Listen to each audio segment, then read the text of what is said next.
as the 14th ordinary meeting of the 171st session of the Queen's University of Belfast Literary Scientific Society!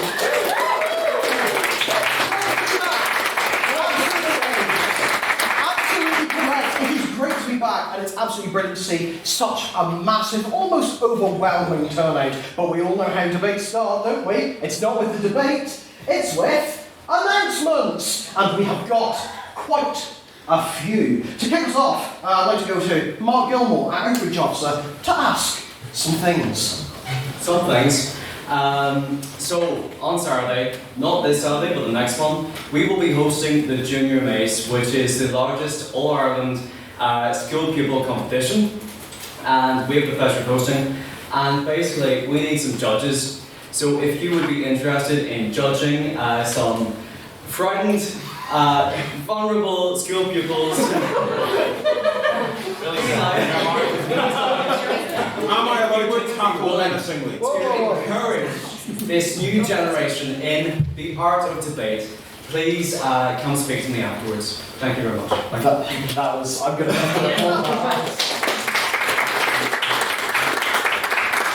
beautifully put, and it's incorporated my favourite debating theme, instilling fear. And so, to move on to our next announcement, to speak about IVs, our external convener, Becca McMahon. Okay, so we've got some IVs coming up. On the 30th of this month, we have the women's competition at Trinity down south. We've currently filled all the spots that we've been allocated for it, but if there's any great interest, I can try and see if there's any more. So if you're interested in that, please come speak to me. They also have the full Trinity IV, which is a Saturday-Sunday IV, I think, which would be the 31st and the 1st, I think. We currently have no one signed up for that, so if you'd like to do that, come speak to me. And then the only other ones coming up for the rest of the semester is Galway in February, which is an excellent IV, it's formal and everything, very fun, would really encourage anybody to go, and Maynooth in March. So if anybody's interested, come say hi. Well, hey!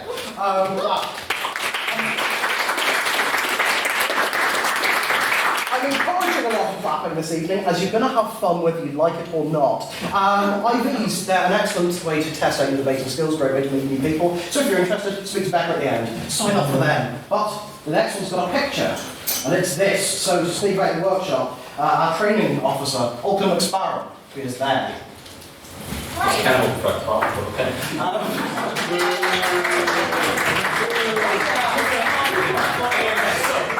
Okay, yes, so every Wednesday, once every 2 weeks, we're going to be holding training workshops. In those workshops, you too will learn how to instill fear into people whenever you debate against them. So, for example, Bradley here was so scared after a training workshop, he used to be 6'5".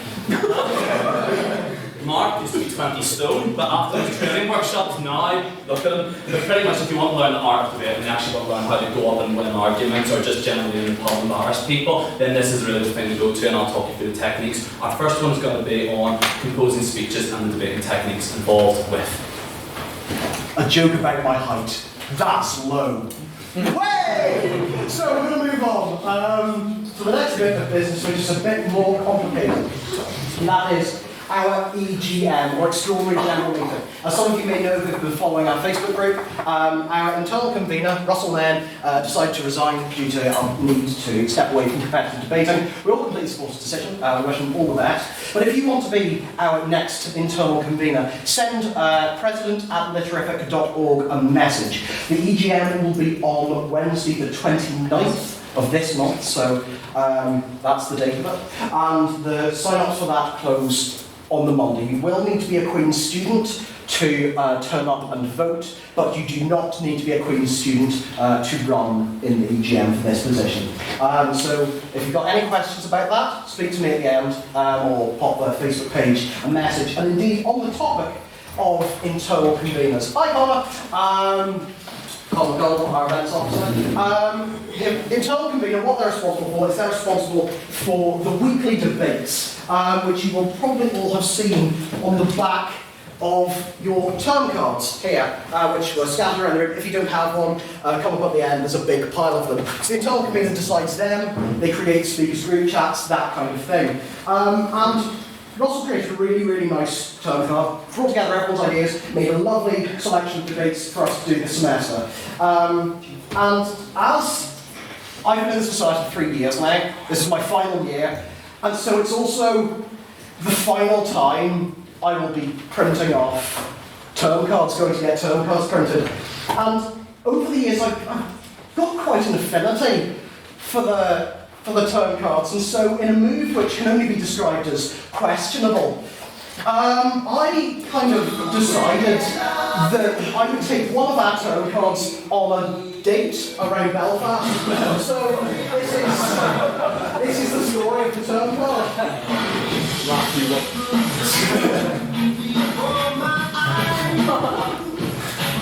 So there we are in Botanic Gardens. We went to the museum, had a look at the mummy. Nice historical notion there. Dinosaurs. Time cards love dinosaurs famously. With the practitioner, that's where we'll be going after tonight's debate. We went there earlier. The term card got absolutely hammered. City Hall went there. That was really cute. Saw the Game of Thrones thing. Term cards, as we all know, big Thrones fans. Went up to the top of Victoria Square as well. That was really cute. We went to see cats. Really bad decision there. Needless to say, that photo was from before we went to see it. We then decided to go to a really posh restaurant, but it was far too expensive for me. So we decided to go to the only opportunity in Belfast that I know, which is McDonald's, and well, that's the rest of the thing. I don't really know what will last me back, if I'm honest, and a lot of it was done through tears. But if you want to sign up to the debate, offer a nod to a term card. It's a new toss of Witcher Witcher. So, if you wish to sign up to the debate, please message our Facebook page. Everything that happens with that term. It's not going to batter around the end. Whoa, let the secretary slag me off. Bradley was like, I'm not going to show you what's going to happen after the announcement. It's okay, it's not that weird. Can you show Mark first? And then he just quietly went, no. Yeah. Look, it's my last 3 months in society. What are you going to do? Remove me? And so, in a dramatic change, and now something completely different, please welcome to read the minutes of our previous ordinary meeting, our secretary, Chloe Ferguson.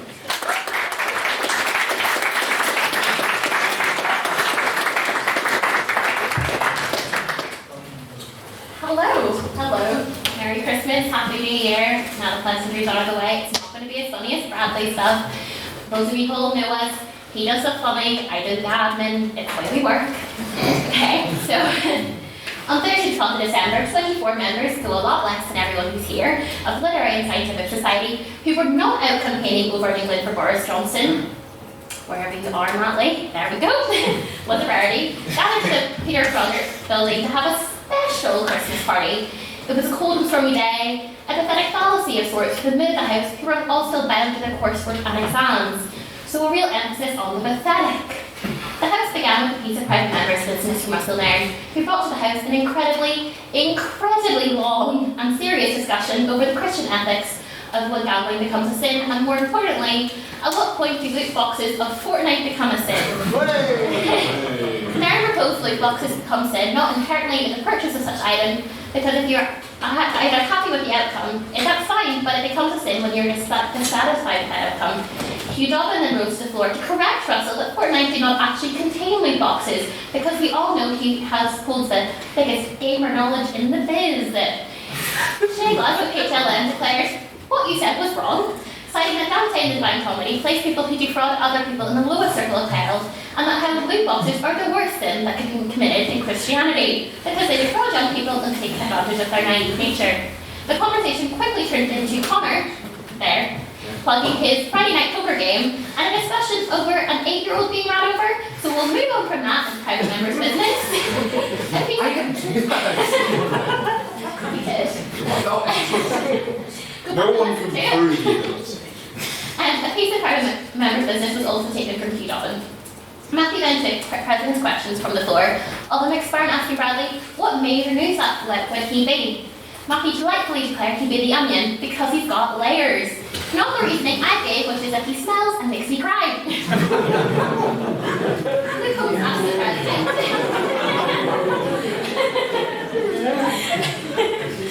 Who comes ask the president what he was getting for Christmas, to which Matthew responded, God, my answers are shit. And said, a lovely day, which we all know what that's code for.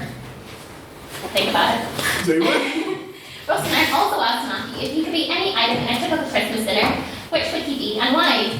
Mark proudly declared he was going to steer far away, if you all know the Greg's joke about sausages, because that got him in trouble before. So he said pizza, because that's completely traditional and normal. Shane Glasgow then asked the president if he was a baby lying in his manger on Christmas Day, would he prefer to be got gold, frankincense, or myrrh? The president responded gold, because that's the more typically north-down thing to do. Other president's questions were given by Russell Nairn and Alton McSparn. So with that, we moved on to the first of the three of our mini debates. So just for those of you who weren't there, Christmas parties are different. We have 3 mini debates instead of one big debate. It's kind of mix it up, pull people's attention, have a bit of laugh. Because, so the first one was, this house believes the Galactic Empire did nothing wrong. Yes, hello new people, we are a bit of a nerd society, even if the boys in the pub try and convince you otherwise. Mr. Matthew Sullivan, HLN, spoke on proposition declaring that we as a society live in a galaxy plagued with the propaganda and the lies the rebellion has fed us. Mr. Sullivan had a glint in his eye, and could only describe as evil. Okay? And it was really confusing to me when he went on then to say, just because something's called the Death Star doesn't mean it's evil inherently, guys, come on. So then, in a slinking fashion, and I meant to put photos on this, and I didn't have time, Jay Ratcliffe made an entrance. And I say entrance, and not just walking up to the podium to state his case. It was more of like an exhibition of like how flexible the human body could be. So a public service announcement for Jay. Don't do it again. A public service announcement for Jay, and I'm going to lump you in with this too, Bradley. Please do not stand on the tables. We do not support this. Please don't. Or indeed the tables. Mr. Radcliffe declared the Galactic Empire is completely unaccountable to any ordinary person and has done nothing for anyone. Questions were taken from Hugh, Shay and Alkin. On the vote on speaker ability, there were 9 votes for proposition, 5 votes for opposition, and 3 cheeky abstentions. We moved on to the motion, this house loves Christmas surprises, with Mr. Conor McArdle and Mr. Keith Hoffman speaking. What the boys, however, did not anticipate as their biggest surprise was that we pulled old switcheroo just before they were about to go up, so they were having to argue the side they had not prepared for. Hey. So to be honest, I was just pleased whatever came out of their mouths next was coherent. Mr. Conor McArdle spoke on proposition saying that surprises represent free will, and he fucking loves that. Then Mr. Hugh Dobbin took to the stand to say that life with surprise is chaos, and a life without is mundane, but livable and can be worked with. I suppose that says a lot about Hugh's optimistic personality. You know, like, what am I optimistic now? Christmas change. Okay, so then there were questions from Alkin, Shay and Pippa with a vote on speaker ability being taken, which saw 10 votes for the proposition, 6 votes for the opposition and 2 for the abstentions.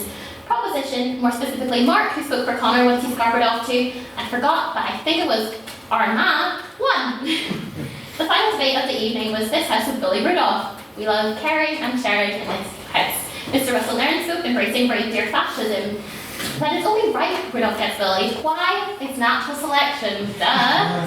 Mr. Matthew Bryson, speaking for opposition, then came up and asked the room to close their eyes and imagine their happy place.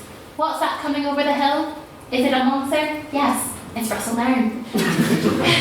And so the rest of Bryson's speech was just spent berating him about how he bullied Rudolph. And so I'm not going to really get into the specifics because I got real nasty real quick, so we can listen to the recording. Questions were taken from Jonathan, Sullivan and Hugh, and a vote on speaker ability was taken with 5 votes for the proposition, 9 votes for the opposition and 4 abstentions. And with that closed the first semester of debating for the 171st session. It was a bumpy and amazing ride, and we honestly hope you all stay around for the next one. So try and take minutes of read. Aye.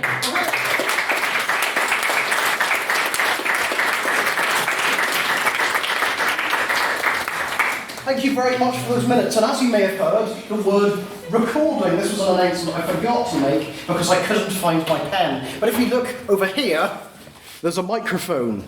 sounds go into it, innit? That's the official technical explanation. We are live streaming the debate via Facebook Live, so if you're not at the Litterific one week, you can listen in. And if you're not at the Litterific one week and you're unable to make that time, you can listen to it on Spotify. We're available as a podcast. Just search for Litterific. So from like a GDPR perspective of you're being recorded, and just a standard listen to our stuff message. There's a microphone there. Luke Holmes looks after the microphone. What we're saying goes into it. Can't get more simple than that. That's not who I am. So, this is the point in the evening when we move on to the agenda, which you may notice, it's a bit different this week, but we'll get on to that later. First, we have private members' business. This is where anyone in the room can raise a topic in the news, a general topic, and then we can have a little discussion about it. Just raise your hand if you want to do that. So, are there any bits of private members' business? Quite a few. I am going to go to Hugh Dobbin. So some of you may have seen in the news recently there was planned an event coming up soon that was meant to be held at Dublin Castle, a commemoration of... Thanks. No worries, Connor, I knew you were like. A planned commemoration event for the RIC, which due to public backlash and controversy was deferred, cancelled. So I wanted to ask the House what they think about the controversy surrounding that, if it was appropriate, and as well as that, remarks that surrounded the cancellation and deferral that said that it proved that there was not an appetite for United Ireland at the time and what it meant for that and whether or not the response was appropriate and what it says for the people in Ireland's relationship with itself as a republic. And even though I said your name, can you state your name for the minutes? My name is Hugh Dobbin. You don't need to say it. Quite as beautiful as that. But when Conditioning for takes on. yeah, don't, actually, you know what? State your name as dramatically as you like. It's the first debate back. We're all tired after Christmas. Just go for it. So when I point at you, even if I know you, even if I've known you for 10 years, please state your name for the minutes. Is that your intro music, eh? So, yes. Malcolm Exbarn, training officer, Litterific.org. So, this is actually a case where I'm going to embrace my inner Brit, essentially. But I saw this and I thought that Leo actually handled the situation appallingly when it came to if you announce you're going to hold a commemoration for something such as the RIC, at least stick to your guns and actually hold the commemoration. And all I'm saying is that if he truly wanted, and if the Archpriest do truly want to reach out to people from a unionist background in the North, acknowledging that there are aspects of their past which a lot of sort of the Sinn Féin and nationalism would not be overly fond of, is a very good way of proving that there is an all-inclusive new Ireland that does exist. That's my point in this case. There we go. First of all, don't exist. Cease to exist. Can you state your name for the minutes? I'm Mr. Conor McArdle. I'm a finance officer. This is just the asked for the past 1 week. The point is, I think the motivation behind this was incredibly legitimate. It was an accepting of something in our Irish past that it is not as clear-cut as it was being made out to us for a very, very long time. The RIC was the police force of Ireland for a long time.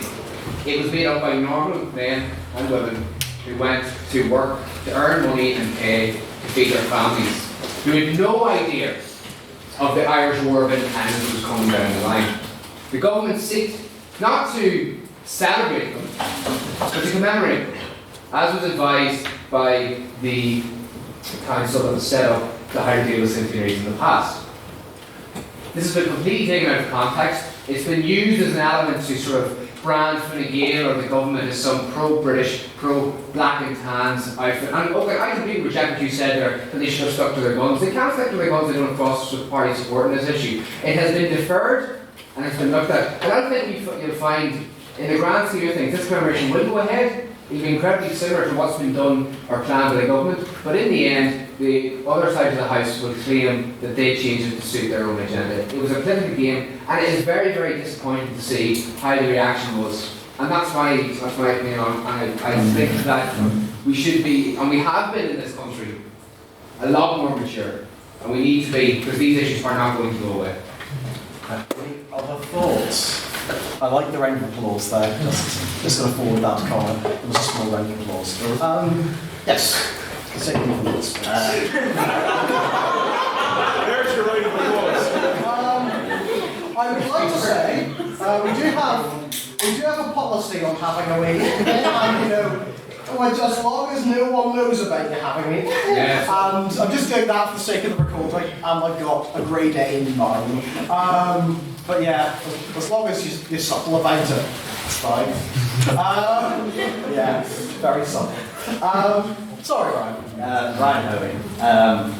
I actually agree with a lot of what Connor had to say, and I actually thought it was good what Leo Bradford said about how there are 1 million people on this island who identify as British, and the Irish state's trying to reach out to those people.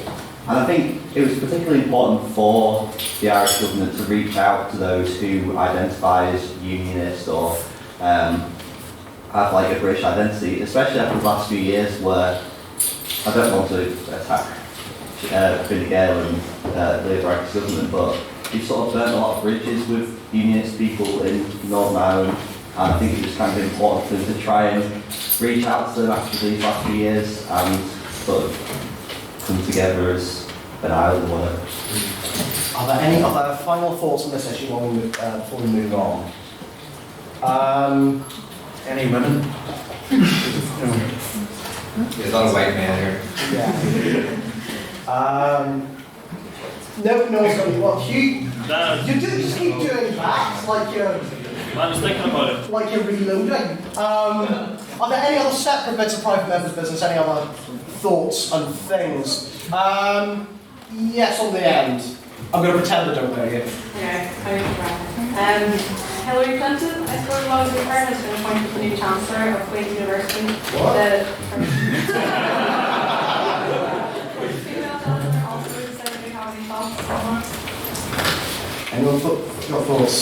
Yes, say your name, please. Yay, there was a great gnashing of teeth and lamentations for his eye, Tom McGuinness. And yeah, I think this is a perfect appointment. It's, you know, capitalist cronies for capitalist cronies, like we like. You know, the Queen has been run for a number of years by a crowd of bloodthirsty vultures, and she'll fit right in. We hear it all! Any other thoughts? Yes, say your name, please. We have that. I'm not entirely sure what the situation is. Do they get paid and stuff? I don't even know. But so what if it's Hillary Clinton? Like, I'm sure there's plenty of like bad people in the world, and I think it's great we need to take. Yes, she's a woman, which is the thing that's great about it, not whatever she's done. Because I'm sure whoever was appointed wasn't going to be a plumber from wherever. It was going to be someone in business, someone who perhaps doesn't have the greatest ethics. So let's take it as a win and not as a loss. Any other thoughts? We'll say the same few hands. Don't be afraid to put up your hands and give your opinions. I've got lots, but I'm not allowed to say them. We'll go to, we'll just go everywhere. We've got Alkin, Connor, then Ryan. I think when it comes to Northern Ireland, people are actually forgetting that Hillary Clinton has made an incredible contribution to Northern Ireland, which has directly affected the lives of probably every single person in this room, where her and Bill Clinton were massive parts of the peace process with the Good Friday Agreement, and actually to have her as the Chancellor of Queen's not only increases the university's international standing, but also is a very good thing, because despite the fact that she is a controversial figure in other aspects, I feel like if Barack Obama had been appointed to the same position, no one would have said anything, because he approved every controversial decision Hillary made from 2008 to 2012. It's not that he didn't know what was happening in Libya. I think actually because Hillary is a woman, she sometimes gets more flack for these decisions. Just food for thought. I go actually. I think it's sort of interesting the conversation that we've done thirsty people here on Queens. You know, Queens is a business at the end of the day. It's a competitive it's a competitive word that third level education finds itself in, and like that's the fact of nature. Do we like it? Probably not. The Queen has to understand that they're in a competitive market, and having Hillary as their head of Chancellor makes it very, very attractive to investment to more students, which ensures the university survives and thrives, and that's just a fact of life. Do I agree with that? I hate to be an echo, but I I don't particularly like Hillary Clinton for probably different reasons to Tom. All of the different reasons. And it's kind of interesting seeing how the left and the right at Queen's have sort of been more the hard left and hard right. United in their opposition to Hillary being Chancellor, but I sort of take a pragmatic view that it's good for the university, so it's probably the right decision. Any other final thoughts? This is a big one. Yeah, when there's people pointing to you, education officer Jason Bunting. I just wanted to address that point because I don't think the debate should be, okay, Queen's is a business, because Queen's shouldn't be a business. It's an enterprise, it's a university, it's here for a social good, it's not here for a profit, it's not here for, to treat education like just a product. So I think, although we can understand the motivations of people who treat Queen's like a business, pointing Hillary Clinton, ultimately the values of someone who treats education like a marketised good should not chime with students' values who want something far better and far better for themselves.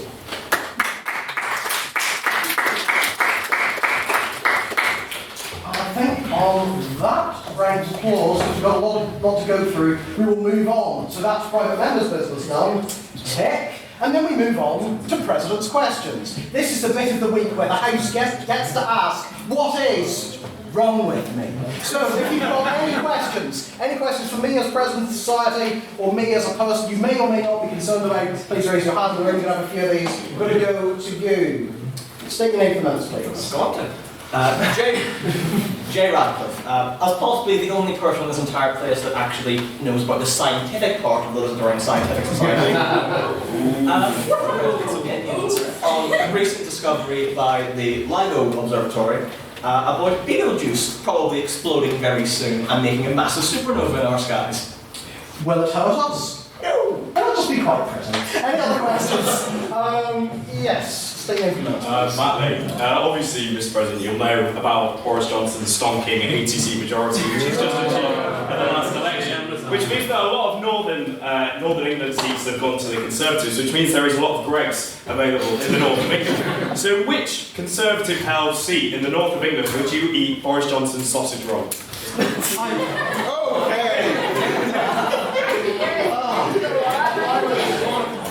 I'd like to explain. We are a very serious society. Yeah, we are very serious. Yeah, we're a serious society. It's just me. I'd like to explain to some of you who is it possible? who are new to society, because I know a few faces.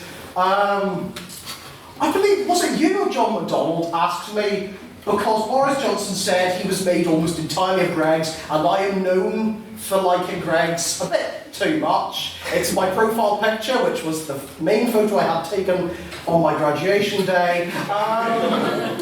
So I was asked, Boris Johnson says that he is 100% Greggs. Which bit of Boris Johnson would you want to eat? I'm going to say now there are no good answers to that question, so I just went for what I got from Greggs, which is a sausage roll. And everyone went, oh no, that's disgusting. You're disgusting. What was the question again? Which Conservative-held seat would you eat Boris Johnson's sausage roll? I wouldn't eat Boris Johnson's sausage roll, because we all know it's a euphemism for penis. We're going to get that out. We're going to get that out of the way now. And I don't know what the seats are, so I'm going to say the seat that I would eat a sausage roll in is my favourite seat, which is my spinny chair at home, because a spinny chair is the best chair. Tom McGuinness, I think this might wrap us up. No. So, with Boris Johnson recently launching what is possibly the first ever government-led Kickstarter to have Big Ben bong to celebrate Brexit, what event would you celebrate with a bong?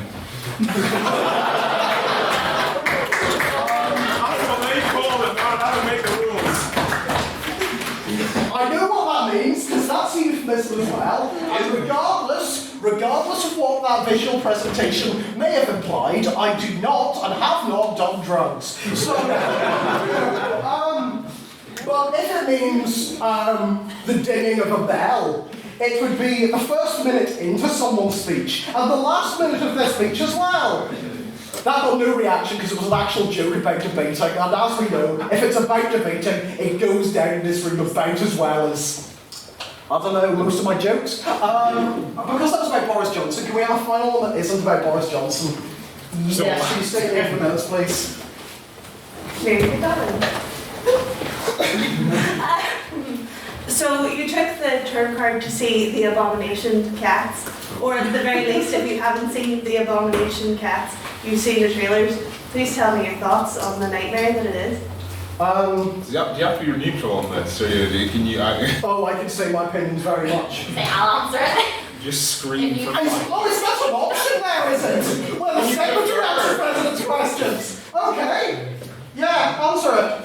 No, No, answer it. That's the goddamn question. Alright, I went to go see it with that boy over there, Hugh Dobbin, and our other friend, Carl Craig. It was an abomination, but a magical at the same time. 10 out of 10 recommend. It was like a metaphor for everything that's right and wrong in society. Carry on.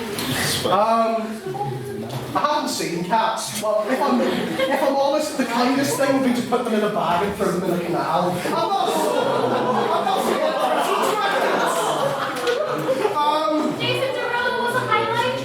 That might be, and it's a record, that might be the worst thing I have ever said. Oh yeah. So,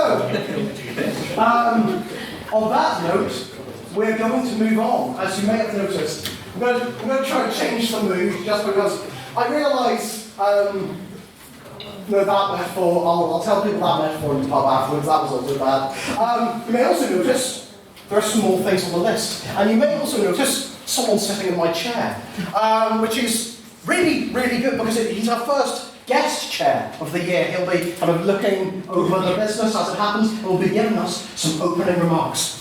But who are you? This is... I didn't mean to say that aggressive. Who is this interloper? I'm trying to keep the energy up. I have been to McDonald's today. It was delightful, but it has significantly increased my caffeine intake. This is Seamus DeFeature. He's a SDLP Belfast City Councillor. He's on the Brexit Committee. He is chair of the Climate Crisis, and he's a founding member of SDLP LGBT+. But he can say better things than I can. So he's going to give some opening remarks to the debate. So please welcome him to the front.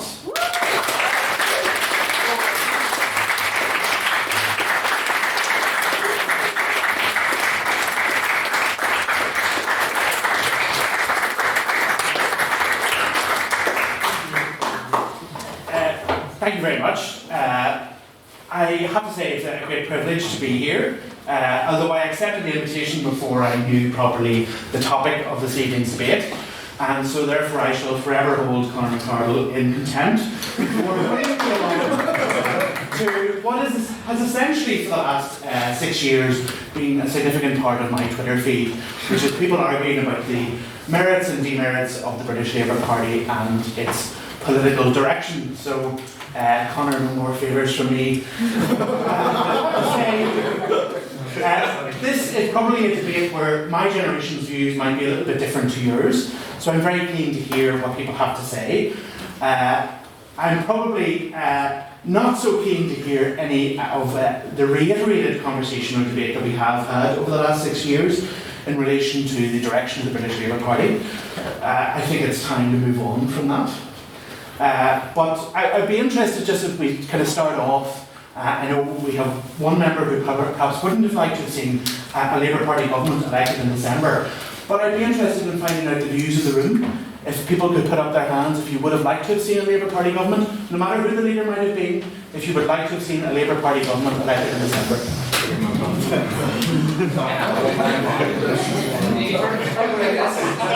Yeah. Doesn't matter who the leader is, Conor. Just yeah. Okay, that's good to see.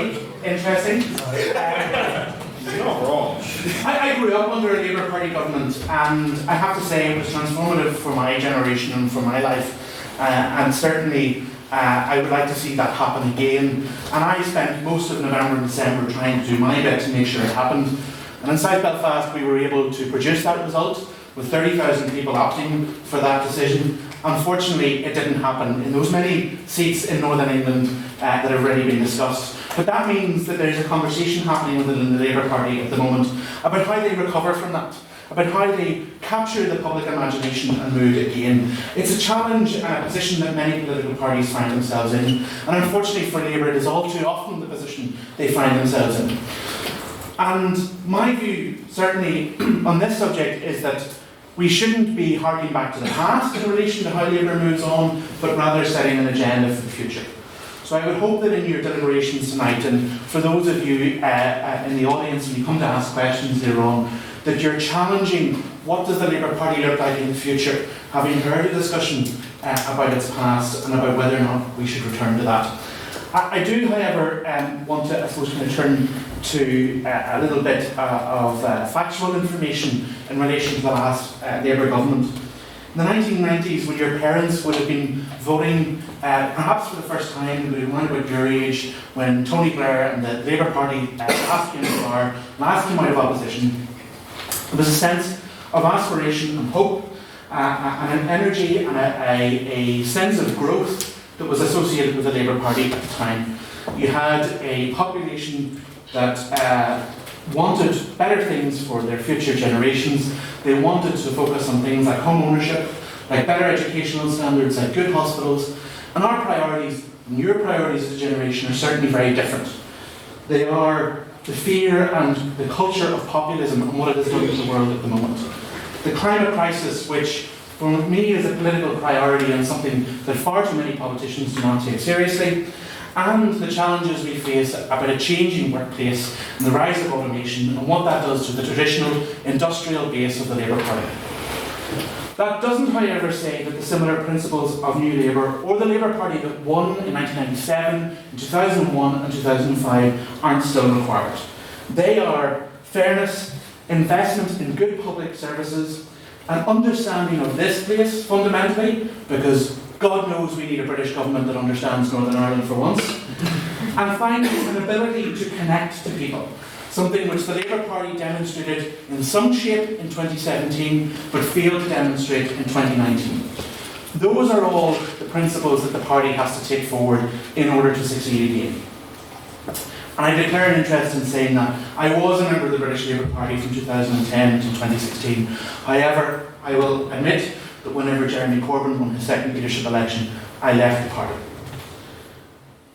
A British Labour government means, among other things, or meant amongst other things, the introduction of the Winter Fuel Allowance, the establishment of Sure Start, which lifted millions of children out of poverty.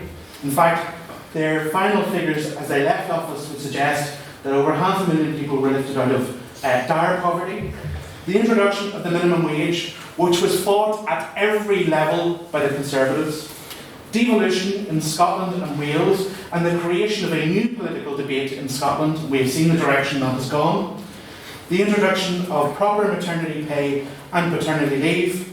The cancellation of development debt in third world economies. Record investment in education, skills and young people. And finally, I think their most incredible achievement of all, the Good Friday Agreement. Something which the Labour Party has not taken enough credit for. That does, however, stand in contrast to the catastrophe that was Iraq. It was a critical error in the path of the ethical interventions that the British government had decided to take previously in relation to Serbia, Kosovo and Rwanda. And I do not think that we can properly forget or forgive what happened in relation to Iraq. I will finish up in saying that when Labour left government, there was one food bank open in the whole of the UK. Now there are more food banks than there are McDonald's.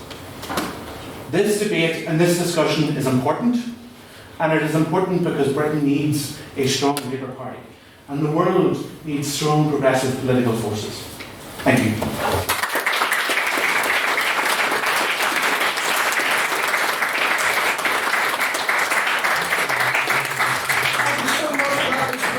To get into a debate with a great knowledge of the topic beforehand, and thank you so much for providing that to us. So, there's the motion, that is what we will be debating tonight.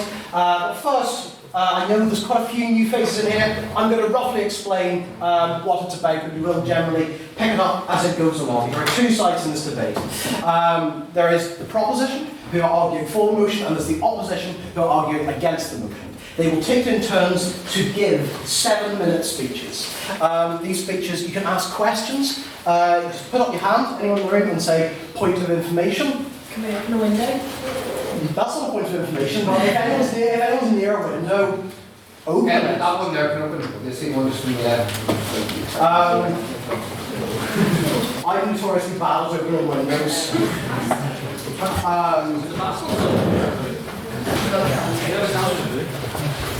So while the windows are being opened, does it open? This is like rusted over, like. The window's there. I can get the ones back there, but it takes a bit of parkouring. Yeah. You're good. In answer to the question, did someone open a window? The answer I'm going to give is no. Oh, Shane McGinnis is on. I love the way I started saying things with a bit more decorum, and then.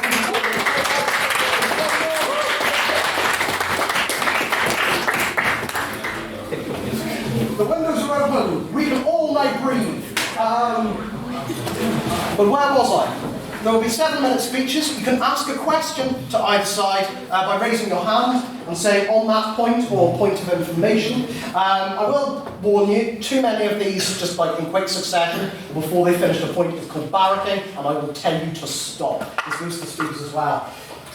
There are 2 minutes within the speech, separated to be 1 minute at the beginning, 1 minute at the end, which are known as protected time. That means you can't ask questions during this time.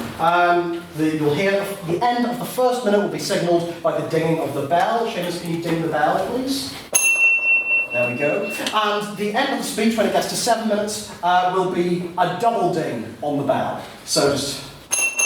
There we go, thank you very much. So that'll be when the speakers will be wrapping up. So there'll be a bell after the first minute, say you can ask questions, another bell, please stop, and then ding ding, wrap up. And so they'll take it in turns to give 7-minute questions, and then at the end, once the final speech has been given, it's going to be opened to you, the people of the floor, to ask questions to either side, and indeed abstaining questions, which we'll get to at the time, because nobody knows what they are. So, on this motion, you've got opinions. Hopefully you will have gathered opinions in the opening address, so we're going to have what is known as a vote of prior opinion. This is your opinion on the motion at this moment. So if you would support the motion, this House would bring back New Labour, please raise your hand really high, so only 5'6", and say aye. Aye. Ooh, John House.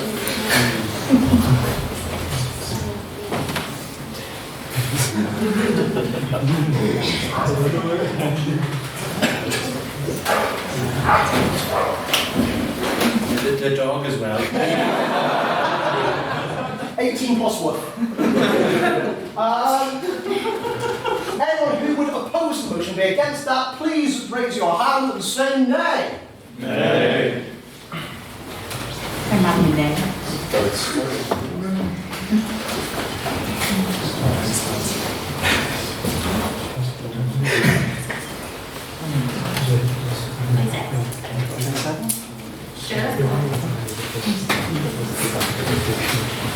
And anyone who wishes to abstain on the motion, has got no particular opinion or wants to remain neutral, please raise your hand and go meh.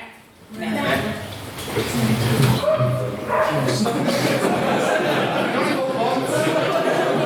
up your mind! We like that. I think it's only fun. I stopped counting because of the dog.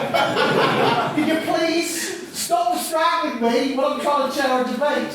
And now, to read back the vote, someone who claims to have been in 2 car accidents with me, even though I will attest that they were only scrapes, please read back the vote. They were car accidents and it was scary.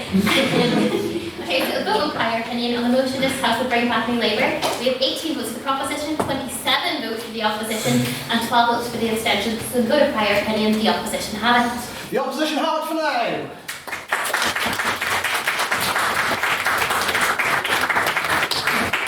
And that's with the guest chair. All I'll be doing this evening is the questions at the end and the time. So Seamus, could you please introduce our first speaker?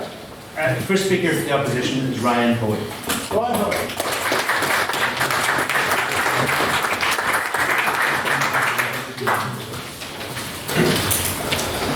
Well, it's a pleasure to be participating in the first debate of 2020, and what a timely debate this is after the results of the 2019 general election. As I look out at the speakers, I'm aware of how bad the optics could be for the proposition. 2 English Tories and 1 Irish Tory.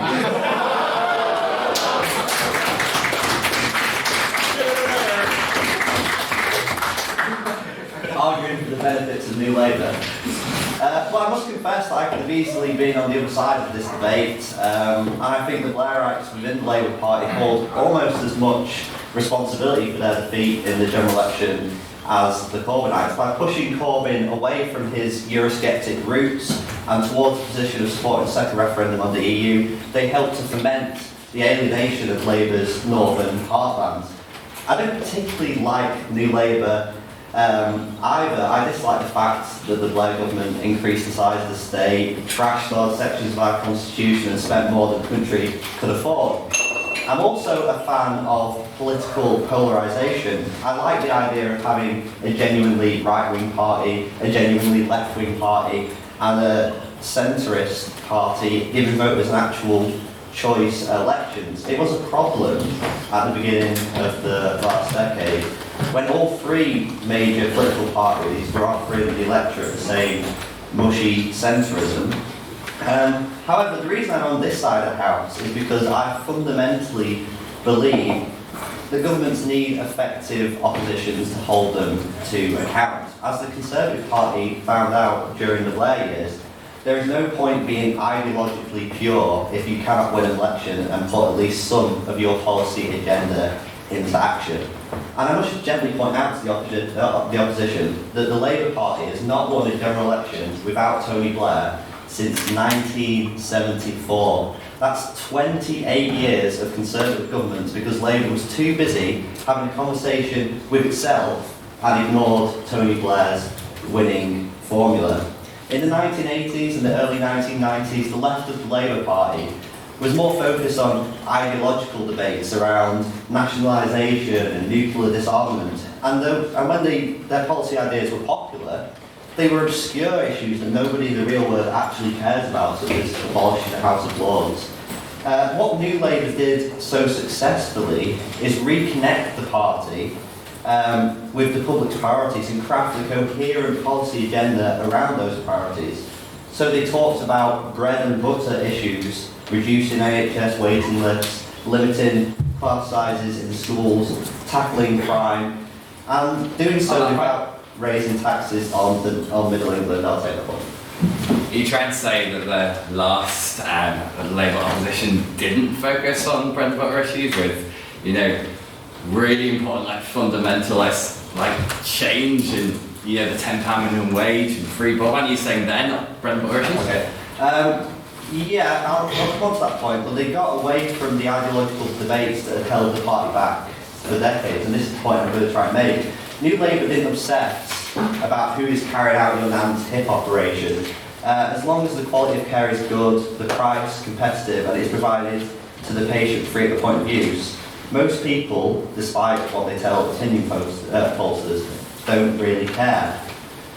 So basically the point I'm trying to make is New Labour focused less on ideological debates about inequality and cared about what really matters, such as alleviating poverty, as was mentioned in the opening remarks.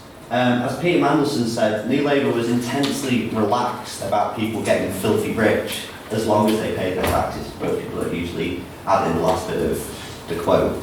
In short, New Labour put pragmatically delivering results first, and ideology second. Now, the opposition will probably...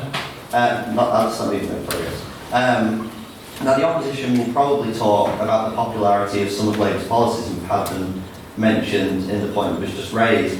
But a policy platform has to be coherent and believable as well as just popular. The problem Labour faced at the last election was trust and realism. Spending hundreds of billions of pounds on a nationalisation programme and offering the electorate all of the goodies in the world simply is incredible. New Labour understood, and this is the key point that distinguishes New Labour from what we've had at the last election, that you have to shift the political landscape gradually.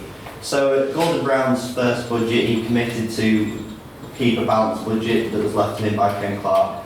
And when they introduced new policies which were seen as radical at the time, such as the national minimum wage, they introduced it at a moderately low level before ratcheting it up.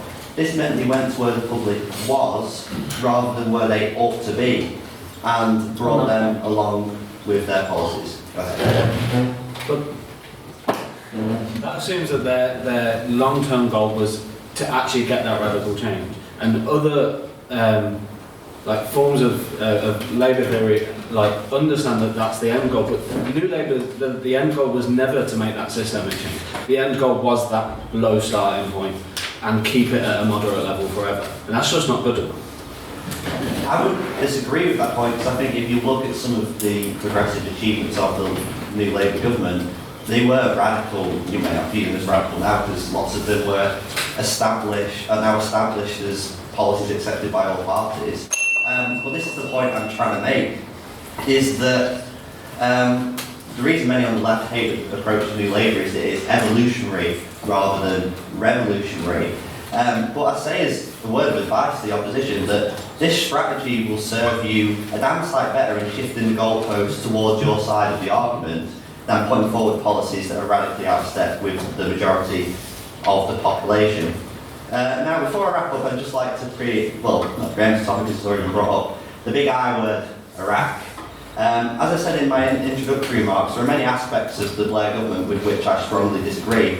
What this debate is really about is whether we need a new Labour-esque force in British politics, one that abandons the ideological purity, stops obsessing about issues that don't matter to the general public, meets the public where they are and not where they ought to be, comes up with a simple and coherent message that addresses those bread and butter issues that I talked about and holds those bloody evil Tories to account.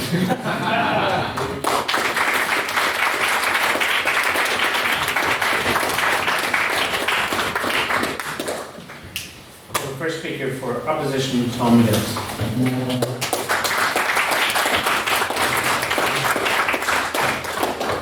I'd like to just begin by thanking the guest chair for correctly pronouncing my name, something which never happens. I get those feelings too. Yeah, I got a shout out on a popular football podcast this week, and they mispronounced my name in the exact same way that my headmaster did for every year of my education, so that was fun. Anyway, so, when we on the opposition talk about New Labour, we are talking about the movement, epitomised by the Blair government of 1997 to 2007 and the Brown government of 2007 to 2010, but which has existed within the party for decades, seeking to temper the socialism which has been the core of the Labour Party's principles since its establishment, with a spirit of capitalist centrist compromise in pursuit of what is often described as the third way. An enlightened alternative, the eternal back and forth between left and right that tends to dominate democratic politics. It's worth pointing out at this stage that we're not here to debate the virtues of the politicians or whatever war crimes they may have committed, but rather to debate the virtues and indeed the lack thereof of their politics. It's quite common to hear people on the left, including myself, disparagingly refer to New Labour as red Tories. This comparison is not really incorrect, but at the end of the day, New Labour weren't even Tories. They were so much worse than that. They were Lib Dems.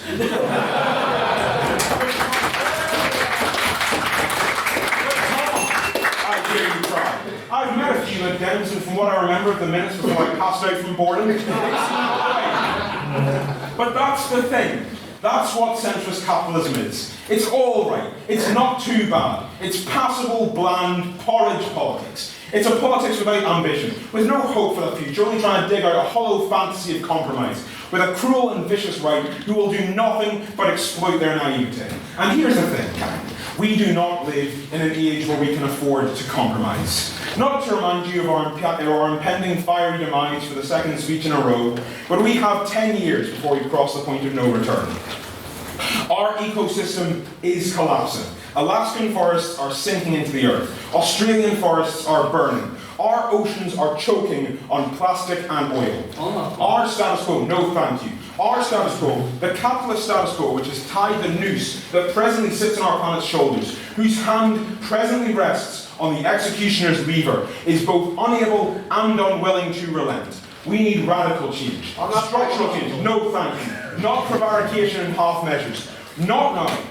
The centre-left are like a person living in a city made purely from straw and peat briquettes, saying, we should invest more in the fire brigade. Yeah, we definitely should, but maybe let's also address the fundamental reasons why the city keeps catching fire. So long as we allow the myth of eternal growth to continue to guide our policy decisions as it would under a new Labour government, we have no hope. The 10 years will pass, no thank you, and the climate crisis will accelerate exponentially, no thank you. A fire that fuels itself consuming the entire planet. The proposition might argue that they are more electable, that a party running on the radical platform necessary to put climate change to a stop would not be able to win a general election. Surely a party that at least acknowledges the problem is better than a party that makes it worse. But the soul of New Labour is compromise, and the middle ground between doing enough and not doing enough is still not doing enough. Mr. Hoey talked about evolution. We don't have time to evolve on this. We are not choosing whether or not, if we go with New Labour, we're not choosing whether or not the planet dies, we're just choosing how fast. We're back in the city of straw and peat, trapped in a burning building with a man with a gun, deciding whether he shoots us in the knees or the head. No thank you. And it's not like the impending apocalypse is the only crisis whose barrel we're staring down that New Labour is completely and totally unable to prevent. The brutal truth of the matter is that we do not live in the world where New Labour was elected anymore. Mr. Hoey talked about Labour's fallen with trust. The billionaire press has become so rabidly right-wing that even somebody as milquetoast as Ed Miliband was labelled as Red Ed. Hillary is a rampaging, clownish Stalinist determined to tear Britain apart. An independent study found that 75% of Jeremy Corbyn's press coverage misrepresented him or his policies. Do you really believe that even the most vacillating New Labour leader would fare any better under the Sauron-like gaze of the unfettered propaganda machine that is the Murdoch media empire? If you turn away from the newspapers, it only gets worse. From Trump to Tayyip Erdogan, from Bolsonaro to Brexit. The neoliberalism for which New Labour is the loudest cheerleader is being soundly rejected. Right-wing populism is flaring up across Europe and the Americas like the vile rash it is. If you believe that the centre, or even the centre-left can stop it, I'm afraid history is only too full of proof that you're mistaken. Bourgeois capitalism will always favour fascism over socialism because it is far more terrified of any disruption of the status quo than it is of its brutal and violent enforcement. We live in an age of crisis, no thank you. The consensus of neoliberal capitalism is dead. The choices between us are socialism and barbarism, and New Labour will not entertain the notion of socialism. Not only can the centre not hold, but it would inevitably slip towards the right. New Labour is a movement staring into its own grave, and it is a grave that it helped to dig. New Labour defends capitalism. It says the system we have now is flawed, but it's the best we can get. So people who are starving under the system, people who see their wages stagnating, see themselves becoming redundant as predatory landlords price them out of the neighbourhoods they have lived in for generations. There's what we talked about the people, about Mandelson saying, the people can get filthy rich as long as they pay their taxes. But that is obscene. People getting filthy rich while other people are in food banks, while people starving, while other people eat gold-covered ice cream should not exist in a society of this advancement. It is quite frankly disgusting. They are assured again and again that this is the best we can do. They look for alternatives. The alternatives that the right offer are straightforward, but they are reprehensible, they are straightforward. And at least they offer alternatives. At least they offer some kind of false hope that is better than no hope at all. No thank you. New Labour is obsessed with electability because that's all it can offer. Politics not as a way to improve people's lives, but as a game to be won. No other ambition than to be elected again and again and again. A grey mass of hopeless, driveless talk that is everything people despise about modern politics. This idea that they're all the same, the appeal of outsiders like Trump and Johnson, has its roots in the tepid porridge politics of Blair and Brown. And you're telling me, in this age of emergency, that you want them back? That at this great turning point in history of our fragile blue planet, you want leaders who will fret over how leading humanity into a brighter, kinder future might elect them in the polls. The world stands upon a knife edge. The eyes of the desperate masses look up, and Chuka, Bloody and Muna steps up to the podium, unhinges the wall, and lets a torrent of steel cutouts spill forth and drown us all. Friends, comrades, I urge you, reject the return of this dire, sallow, inert politics. Don't accept the status quo but with some minor bug patches. Choose instead a politics of hope, a politics of real, radical, material change while we still have time. Choose a new, better world rather than a polished version of the old one. Reject this motion.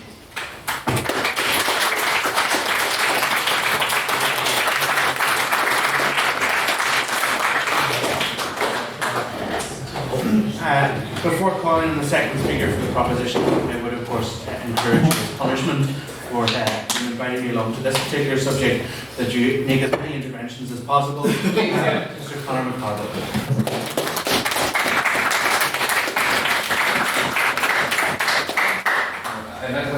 that because I have a limited amount of speech prepared. There's election on the side, hence my lack of dishevelled appearance and the canvas Stella.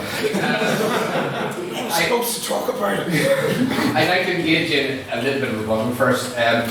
Tom, you give a very passionate speech about climate emergency, and I totally agree with what you're saying, that we have a climate emergency, we have a very limited amount of time. However, your answer to it by a move to, I'm fair to say, the hard left, would not solve all the issues of the climate crisis. I mean, we're living in a world today where nation states are becoming more and more obsolete in terms of tackling the climate crisis. We have power blocks in the world today, and one of the most ardent and successful defenders of the climate and the most key elements of tackling climate change is the European Union. And which I'm sure, you can see Tom's scowl, the hard left denounces the capitalist conspiracy, but that is the key element. And that sort of undermines one of the arguments Tom is saying here. And I think for one of the first times as well in our European society's history, I'm going to give you some rebuttal from my own side. I am not an Irish Tory. I am an Irish two Tory thorns. Over there. Anyway, so I'm going to actually engage with the debate itself. So what New Labour managed to do, which was so unique at the time, was to merge aspiration with an acceptance that we should have a standard level for all our citizens in the country. They managed to do this, and it proved successful through their 3 re-elections, which is very, very rare in modern democracies. Hopefully not in the next couple of weeks. It understood that there was a compassionate base that existed within Britain that could be combined with this aspiration. And the opposition presents you tonight, and it is ironic in a student society, but they're presenting you student politics. They're presenting you student politics that will not emerge to accept the reality of the world, the reality that a strong economy is vital to protect our most vulnerable in society. On that point? Yes, I think. Our efforts to build a strong economy over the past few hundred years are what's gotten us into this mess. I fail to see how a continued blind pursuit of a strong economy is going to get us out of it. I've never mentioned blind pursuit. What I would say is that we acknowledge that a strong, coherent economy allows us to look after the most vulnerable in society. And that is a simple fact. And I think all of us in this room, I was born in 97, someone was born in the late 90s, even the early 2000s, etc. We grew up in a period of substantial growth in our economy. And it gave us, our parents, and indeed us as children, opportunities we never would have had at any time before. My family, no thank you, my family was a simple middle class family in Armagh. And they would have been naturally SDLP voters. Naturally sympathetic to the British Labour Party. And when Tony Blair came in, they, for the first time in their lives, noticed a substantial change for the better in the way in which their lives are living from the change of government in Britain. For the first time in their lives, because they benefited from certain things like the winter fuel allowance, the child allowance, all those things that were brought in, simple measures that were brought in that helped working people all across the United Kingdom. Now, I accept the arguments that it can be difficult to look back at New Labour with fondness concerning Iraq and Tony Blair and all that, but this is not a debate about Tony Blair. This is a debate about New Labour and what it represents. It represents, as Tom alluded to, the third way. On that point. Yes, sir. See, you're presenting a very rose-tinted version of New Labour's economics. And what you're forgetting is that under New Labour's watch in 2008, the biggest financial crash since the Great Depression happened, which threw millions of people into poverty. So maybe what New Labour did is they were just lucky at the time they were in power whenever there was this great wealth, because across the entire world there was this incredible economic burst, which just then bust underneath them. The bust wasn't ended by New Labour, bust was bigger. I know where you're going with this. I know where you're going with this. Okay, so there is this argument that I hear, there was a worldwide financial crash in 2008, which many economies suffered from, Britain being no different. Ireland suffered dramatically as well. New Labour was not to blame for the financial crash in England. On that point. However, if you compare this with across the water, Fianna Fáil was to blame for the financial crash in Ireland. They suffered it far, far worse than Britain did. Britain actually bailed out Ireland at the time. Yes? They might not have been directly responsible, but there is a culpability there when they did not curtail the power of the banks, when they didn't then penalise the people who actually did cause the crash and were culpable, and they didn't actually punish them for it and put actual pressures on ordinary working people. Not to the extent that this current government has, but actually they still did that. And there was still that tacit culpability by allowing that to go on and not seeing that as a problem. I mean, I think that's fair, but what I will say is that would the situation have been any different if a Corbyn type government had been in Britain at the time? Yeah. In fact, the situation probably would have been a lot worse. What we've seen for the financial crash at the time across the whole world, countries cannot separate themselves from the globalist economy that we find ourselves in now at the moment. It's a simple fact. Hard left countries run by socialist governments suffered far worse in the 2008 financial crash. And that's a simple fact. So to say that New Labour was very different, I think is a fallacy. There's a red herring that we brought up numerous times with the opposition's argument. And I want to get on to the point, it's very, very easy to stick to your own ideology. It's safe. It's natural. It's something that you feel protected. It's very easy to sit up, be it on the left or the right, take the piss out of the other side, mock them, feel safe in your own environment. But what New Labour did, New Labour took an element. They were brave. They stepped forward and accepted the merits of the argument from the other side. They understood that compromise is the greatest way to achieve progress for our society. That is what New Labour did, and that's what New Labour represents. It represents something more than sticking to your own side. And it shows attested to one of New Labour's finest achievements was that of the Good Friday Agreement. That inherent spirit instilled by New Labour, casting back the divisions of old to understand that when we come together and work together, we can achieve so much more than we could when we were apart. And that is what the opposition is presenting to you this evening. They are presenting you to hark back to the old ways of division. And you can't allow them to do that. Thank you.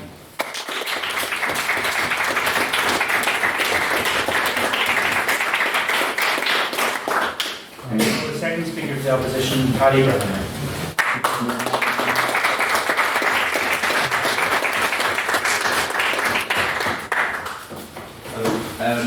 So we've got a couple of points from proposition earlier. They spoke about tweet players winning formula for elections, and of course it was a winning formula in the 90s and early 2000s. But to thoughtlessly repeat that formula into this new decade is just stagnation. It doesn't adapt to contemporary concerns. And Blairites often accuse Corbynistas of peddling a sort of outdated 70s style socialism. But the truth is, Corbyn's policies have inspired young people more than ever. The Labour Party has become the largest social democratic group in Europe under Corbyn. It was also referred to Labour losing credibility due to excessive goodies or giveaways. But of course, Jeremy Corbyn is offering an increase in spending accompanied by an increase in taxation, whereas Boris Johnson is offering increased spending along with cuts in taxation. So, which is more credible? On those points. So the first thing was about how priorities move on, but my point was that what New Labour did was reconnect with the priorities of the British people. What was the second point that you were going?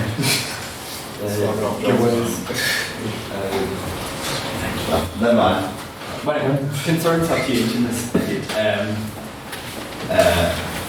I was speaking to a self-styled American moderate recently who told me that he was glad that the presidency alternated between Republicans and Democrats with almost clockwork regularity every 8 years. Supposedly this would curb the worst impulses of each incumbent. Of course, this belief perpetuates the fallacy. Both at the centre is a fixed entity, and that is an eminently rational position to occupy. The idea of the centre is an unstable one, which fluctuates according to national boundaries. After all, Labour spending plans in the recent election, whilst radical for the UK economy, would only have put the size of Britain's state sector on par with Germany's, and significantly short of France's. And I don't think anyone is trying to argue that Angela Merkel's Christian Democrats or Emmanuel Macron's En Marche are radical Marxist movements. So too, Britain's political centre has fluctuated greatly in the post-war period. Tony Blair said of Margaret Thatcher's policies, in how British industry became more competitive, in privatising state industries and putting trade unions within a proper legal framework, those things are still with us today, and I think they wouldn't be there today if they hadn't in the end achieved a kind of stability and consensus within British politics. At the honest every instance, that I always thought my job was to build on some of the things she'd done, rather than trying to reverse them. This idea of stability and consensus is almost laughable, given the deep unpopular Thatcher's privatisation of, among others, water, electricity, British Steel and British Petroleum, just a decade prior to New Labour coming to power. But this portrays how the centre's almost pathological need to compromise and concede overwhelmingly favours the right. Prior to the 2010 election, Alistair Darling claimed that in order to balance the budget, Labour would cut deeper than Thatcher. Tory austerity is reported to have killed 120,000 people in the last decade, the working class bearing an overwhelming brunt of this devastation.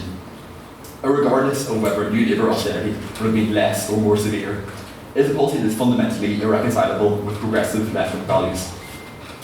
The Tories will always inevitably be regarded as the party of fiscal prudence. So why should the Labour Party aspire to this reputation at the expense of their existing reputation for upholding public services? The thick of it is spot on with satire, where Nicola Murray, the fictional leader of the opposition, decides to back a horrendous and toxic government policy to scrap primary school breakfast clubs, because we are in unity with the British people. Of course, the government scraps that idea, and the idea that it is only reasonable to concede to your opponents does not hold when your opponents are fundamentally unreasonable. On the flip side of this, Harold Macmillan's Conservative administration was in certain respects more left-wing than New Labour. There was a massive increase in social housing, next to no privatisation, and Macmillan opened to deficit spending. The reason for this was undoubtedly the popularity of Labour's reforms under Attlee a decade earlier, and this shows how a robust left-wing movement can push the debate meaningfully to the left.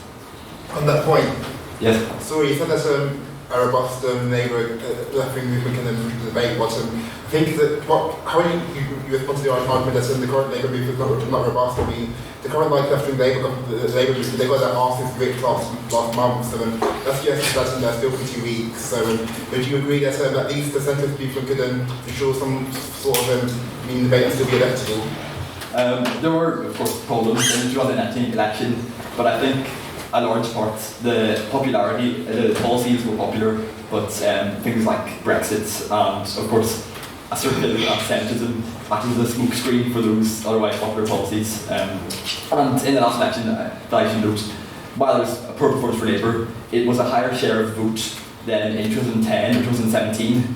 It was just that it was the wrong votes in the wrong places, which somewhat reveals the weaknesses of the first past the post system. So this proves that progress requires radical steps forward, not pandering to a regressive status quo. The NHS, once an unthinkable idea, is now so ingrained within British society that the Tories can only sell parts of it off surreptitiously, rebuffing any accusations of privatisation as conspiracy theories. The same may well prove to be true of free university tuition, British broadband, or the Green New Deal. And of course, the need for this latter policy is especially urgent, because impending global catastrophe won't be solved with compromise and half measures. The recent rise of far-right populism in Britain and beyond is a direct response to decades of neoliberalism. Those who voted for Brexit or for Donald Trump were lashing out against the symptoms of the existing system: increased immigration, globalisation and outsourcing. The conclusion they arrived at, which I think is the wrong conclusion, is isolationism. Of course, new movements have emerged in response to these new, nastier, more polarised political crimes, such as Change UK, which is now gone by the wayside. Yet they put change in their banner, yet they're only plugging holes in a broken system. And I think the only true solution to a right-wing shift is a robust and progressive left-wing movement.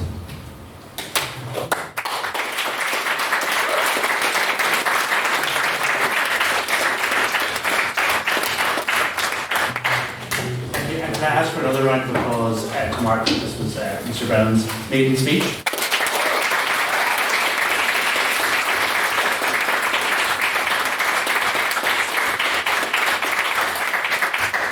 call my third and final speaker for the proposition, Matt Lee.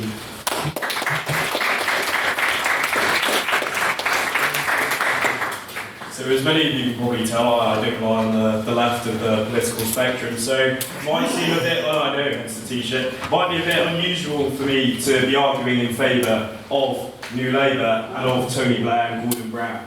But ultimately, as a Tory, you know what? I love walking into the House of Commons and realising that Labour is still on those opposition benches. I love the fact that Boris has an 80-seat majority. But with such large majorities and such big government comes reckless decisions. In any government, there needs to be a strong opposition. And as Ryan, the first speaker for the proposition, pointed out, we fundamentally, as the proposition, believe in a strong opposition as well as strong government.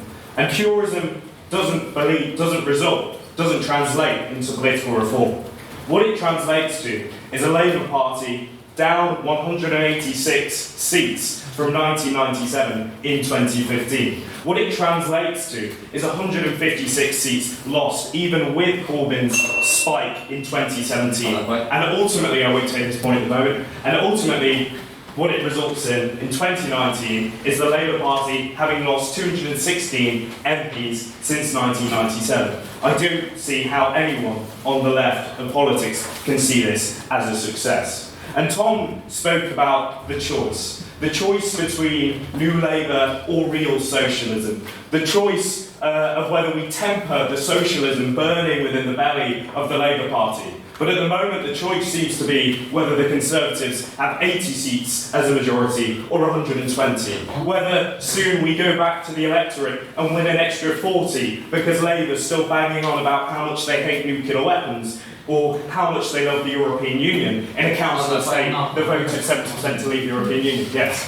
Okay, so you're saying that Labour has sprung to the left and this is what resulted in that 200 seat loss. However, 100 of those seats were lost in the 2005 election when the leader was Tony Blair of New Labour, and then another subsequent 50 to 60 were lost under Gordon Brown, again another prominent figure of New Labour. So would it not be arguable the bulk of the damage done to Labour's electoral success was done by New Labour, well, actually the left is just... I understand where you're coming from, Malcolm, but I don't think you can say, well, we got us 200 majority at the start and now we're down to 100 at the end of them. That's still a very sizable majority that's been wiped out by the hard left Corbynistas within the Labour Party. So we look at the issue, as Tom said, of 10 more years until we temper the climate crisis, 10 more years before it's too late and we go past the end of return. And he said that you can speak about wanting to reform and gradually move to a position where you can change, but we can't do it gradually because we need to do it imminently. Well, if we carry on with the revolutionary politics, if we have impossible promises, as Neil Kinnock referred to in his famous That speech, then what we're going to result in is 10 more years of Tory rule. And now I know in this room that I might not be in the majority of that, but that is what we're going to be looking at. And how can we criticise Labour as New Labour, as the second speaker so eloquently did, with stagnation? Well, they got the worst election result when they went to the Corbynista left-wing politics in 2019 since the Second World War. And the priorities, I won't say this point at the moment, and the priorities of the British people are reform. They are the British values that Tony Blair spoke of. Education, education, education is at the forefront of every mind of a parent sending their child to school.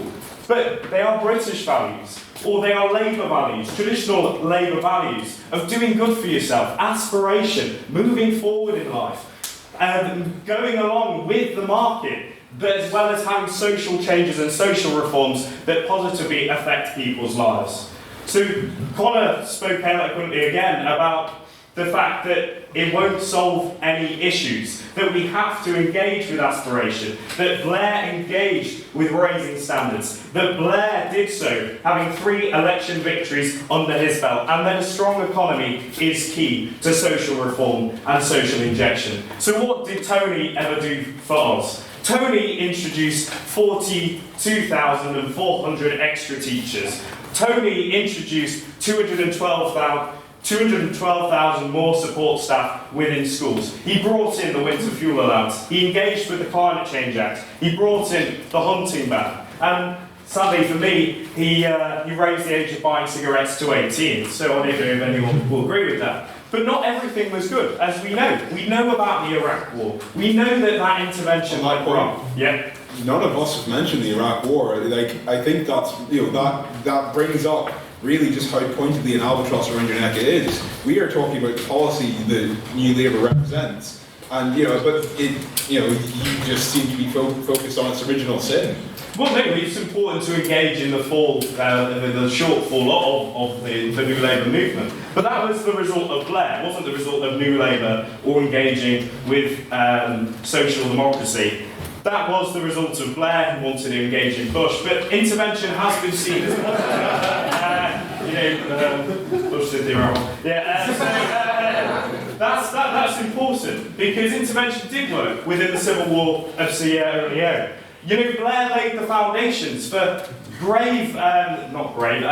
for significant movements towards progression on equality. He equalised the age of consent. He brought in civil partnerships. And then finally, under the Conservative and Liberal Democrat coalition, gay marriage in England, Wales and Scotland was legalised as well. But if you don't win, ultimately, what the proposition is trying to say is you can't reform. What has Corbyn ever done for the many, other than sign early day motions for the few? What has he ever done in government? Nothing, because he can't win. It's about a progressive force. It's about moving people on a journey with you. It's about a natural voter base that aren't revolutionary, and neither are they really conservative and Thatcherite. They're in the centre ground. They want to be swayed either way. There's a core on both camps. But the extremists, the mad psychos should be running the asylum. You've got to engage with them and bring them on a journey. You've got to win certain amounts of votes and bring the centre ground back to politics. And although it's unpopular to say at the moment, I don't regret centre ground politics. I don't regret being able to go campaigning and have a pint at the pub afterwards with someone you disagree with. I don't regret the hate and hurt that we've had in the last few years of a left-wing, socialist, Labour government, Labour opposition, Labour Party. I don't regret that. I don't regret people being brought together and discussing things amicably. And that's why I don't champion the rise of Labour, and hence why my reasons to love Jeremy Corbyn book is still quite empty. Thank you.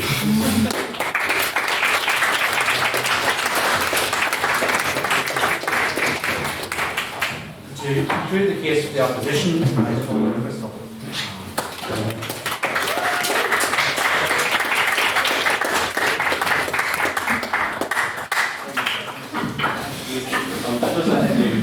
Pick up on that. Thank you very much. I appreciate it. Great stuff.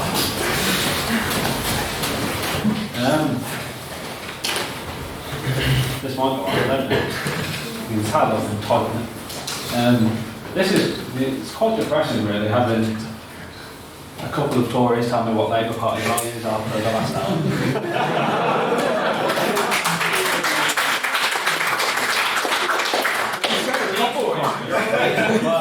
I'll let you off there.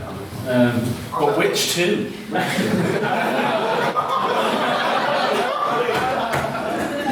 I think there's been, just generally, absolute discrediting of what is. If you want to talk about social democracy, you can't label Blair a social democrat. The origins of social democracy are inherently revolutionary and not evolutionary. But then we look at what this current Labour government, or this current Labour Party is representing, and actually that is nowhere near revolutionary. It is moderate in the context of other European countries. It is moderate in the context of Labour policy. This discrediting of Corbyn and the left in the Labour Party as revolutionary, as Marxist, as hard left, as we've heard several times tonight, is nonsense. In the May Day manifesto, which was released in 1968, which was written by a bunch of trade unionist, socialist, academics, and put forward basically a call to the Labour Party at the time, which was drifting into this New Labour mould, this centrism. It said that the politicians of the Labour Party now are more likely to be having dinner with a Conservative than they are to be talking to a Socialist. And that is no different than it was under the Blair years.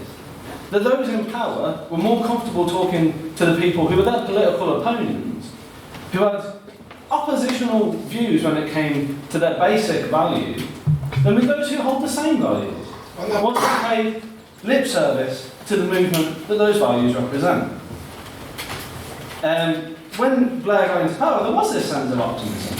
18 years of having working class communities absolutely torn apart, people saw this as a radical change and were hopeful. Within a few months of taking office, Blair refused to intervene in the longest trade union dispute that we've had in a long time. It's 28 months, it's a dock worker strike in Liverpool. And he told the dock workers, far from supporting trade unionists, the traditional base of the Labour Party, he told the dock workers to suck it up and to take the redundancy without pay. This optimism fell away very quickly for those at the bottom. The Labour administration represented an entrenchment of apathy towards organised workers that was tantamount to aggression. Ernest Bevan once said that the Labour Party grew from the bowels of the trade union movement. It was the bedrock of the party and our grounding in the reality of working class life in this country. And Blair and New Labour abandoned that base. On the point. I'm definitely going to go over on this. So. This speaks to the heart of what we are discussing tonight. That New Labour represents a moral wasteland, a vapid centrism that has no grounding in values, and that toes the line with the status quo, whatever that status quo is. Whether it's the anti-immigration stance of Ed Miliband in 2010, or whether it's the pro-privatisation in 97 from Major's reforms. And this is a status quo that has led to devastation amongst working class communities. Because I like it, yeah. And I really didn't want to do that in confidence and fight, but I was like, I have to. Can you really claim that New Labour is completely backward? If you look at current opposition education secretary Angela Rayner, she said she wouldn't be there if it wasn't for the reforms that Blair put into place, if it wasn't for Sure Stop. She's a proud part of, obviously, the opposition government. Say it's completely vapid. But in the context of what I'm saying is it's morally bad. To say that they did no good things is not true. But to say that David Cameron didn't do good things when he introduced gay marriage reform is not true. Look, good things happen under terrible government. Good things happen. Good things happen even though there's no moral grounding to it. My point is what New Labour represents, apart from the sort of ties with corporatism, the ties with big media, and the abandonment of their working class communities, what they actually represent is basically whatever. It is whatever is popular at the time. I was going to say this quote till the end, but I'll do it now, because I've got it ready. This is a quote by Tony Benning. He says, in politics there are weathercocks and signposts. And weathercocks will spin in whatever direction the wind of public opinion may blow, no matter what principle they have to compromise. Then there are signposts. Signposts, they stand true and tall and principled. They point the way and say, this is a better society. This is the direction we must go. And it is their job to convince you why. The only people in politics worth remembering are signposts. No. What we've heard from the proposition is that compromise is the way forward in politics. But as the first speaker said, compromise between doing enough and not doing enough is still not doing enough. Pragmatism is finding new ways to implement your values, not abandoning those values. I've got a lot more to say, but we'll go on. We are arguing that the Labour Party under New Labour, we're not arguing that they did no good. We're arguing two things. One, that those benefits that the Labour government put forward have quickly unravelled.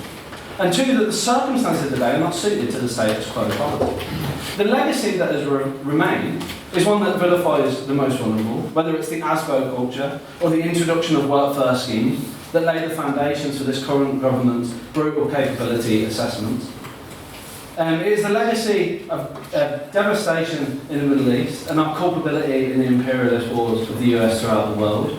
It is the legacy of the disenfranchisement in working class communities like mine, where turnout consistently fell during those years as people believed all politicians were the same. Middle class, self-serving and patronising, even hostile to the communities they were supposed to represent. When a character like Corbyn comes along, as much as you might not like him, he is the antithesis of the political class that has been in power for decades, and he was still tarnished on the doorstep with the view of politicians all being the same. This is a legacy of New Labour. The devastation in our northern community is not simply a gut reaction against Corbyn, but is a cumulative effect of decades of the political class abandoning our base. That is the New Labour legacy. And New Labour is not gone. It is not an element of class. It is present in Birmingham City Council, where it consistently discredits the refuse workers for wanting decent conditions. It is present in the revolving door politics, where politicians and corporate stooges are one and the same. It is the legacy of regeneration and social cleansing in cities like mine, pushing poor people out of their residency and into the streets. I didn't have a powerful statement at the end.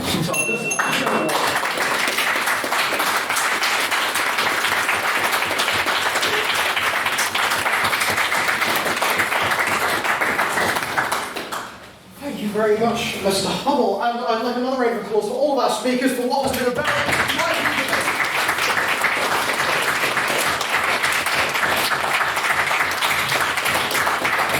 So, time is racing toward us, to quote that song there. There we go. I'd also like to apologise for the cats joke. I wasn't asked to. I just thought it might be appropriate, so I apologise for that. But now we move on to a round of questions. So if you've got a question for the proposition, please raise your hand. I would like to ask, in the interest of time, as the likelihood is we're going to run on a wee bit, you keep your questions very brief and your answers very brief as well. Yes, at the back room, the Academy Court. Yeah, You say name for minutes, please. Yeah, Ellen Monroe. So I just wanted to ask, in all three of your speeches, you've raised aspects of the New Labour manifesto, like the child allowance, the winter fuel allowance, and expanded provisions for education. These are all inherently social policies, but you also argue that a shift further towards socialism will solve any problems. So how do you reconcile these two beliefs that seem to conflict each other?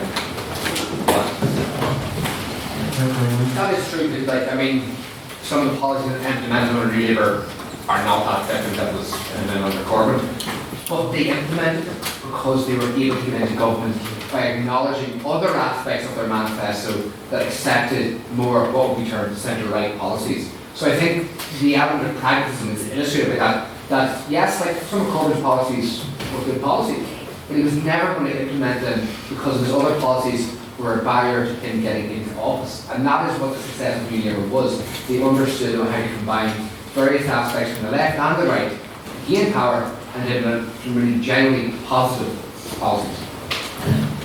Opposition to respond.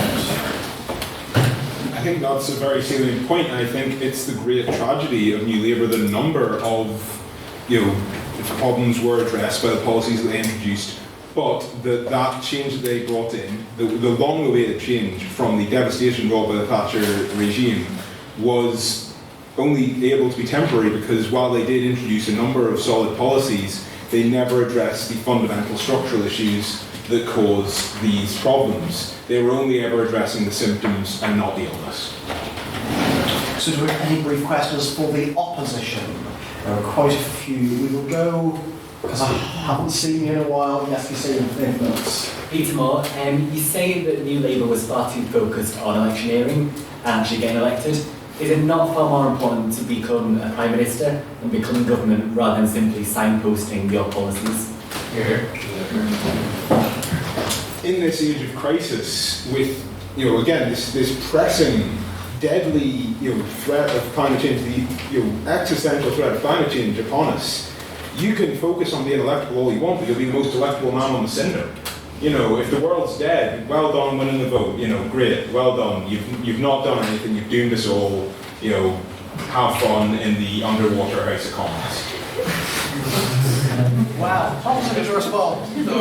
In relation to that point, I just want to read a quote from Neil Kinnock, who said too militant. Impossible promises don't win victories, and I think that's true. And with impossible promises, you can't engage with what you want to do. So, are there any abstaining questions? Now, I'm just going to clarify for the room. An abstaining question is a question that is to both sides and neither side equally. So, a question that's kind of something that's thrown in for them to go to. Yes, at the back. Can you state your name for minutes, please? Okay, so in this debate, I didn't really hear much about some like the economic effects of Labour. So, how would you guys respond to the argument that that if you stay with Corbyn's policies and stay with like the old Labour, that'll be bad for the economy? So, if you raise taxes, for example, then corporations will leave the country and the investment will collapse. So, those of you like, I'm asking it to in general, those of you who like old Labour, how would you respond to the argument that your policies will be bad for the UK as a whole? Totally right, the Bible word, totally right, yeah. So that will be proposition to respond first, I think. I agree with that point, and the thing about New Labour was, the problem with Labour last election was that they were raising taxes so high that they put off investment, and then you wouldn't have the revenue needed to pay for great public services. You just look at, New Labour often gets criticised for keeping the top rate of tax at 40%, for example, but that actually raised more revenue than having it at 50% when Gordon Brown eventually raised it to 50%. So what New Labour did was they kept taxes pretty much the same level, but still managed to invest in public services because we had a thriving market economy that grew, and then they could pay for those public services. I'm thinking in the interest of time that we wrap it up, after this one. Sorry. You know, when you're at the front, there's so many things going through your head that just what's actually happening doesn't even register. It's like being in the Matrix. I'm sorry, that's not right. Go ahead. Sure. Again, like, we're having this nonsense that the policies of Corbyn are in any way radical. He's not pushing the tax threshold any higher than it is in a lot of other countries, and it's not a radical level of taxation that he was pushing into. Two, we're not discussing the benefits. Sorry, that was really good. We're not discussing like the benefits of Corbyn's government, and you can talk about that. What we're saying is New Labour's government, if it was a New Labour Party now, would not succeed. And actually, it doesn't tackle any of the fundamental differences and issues that we have today. And actually, yeah, okay, he grew a lovely economy, and New Labour did, until that economy crashed, and millions of people became destitute because of that absolute fixation on the market and fixation on growth, and not challenging any of those liberalisations that happened in the Thatcher, not challenging the idea that the market shouldn't be left to its own devices. Thank you very much, and that concludes it there. Sorry to everyone who had your hands up for this round of questions, and indeed all the others. I know there's a lot of you in the room. It's a really, really healthy turnout. But before we move on to the vote of speakerability, I am going to exit the Matrix now and welcome back. Welcome back our guest chair to provide some closing remarks on tonight's proceedings.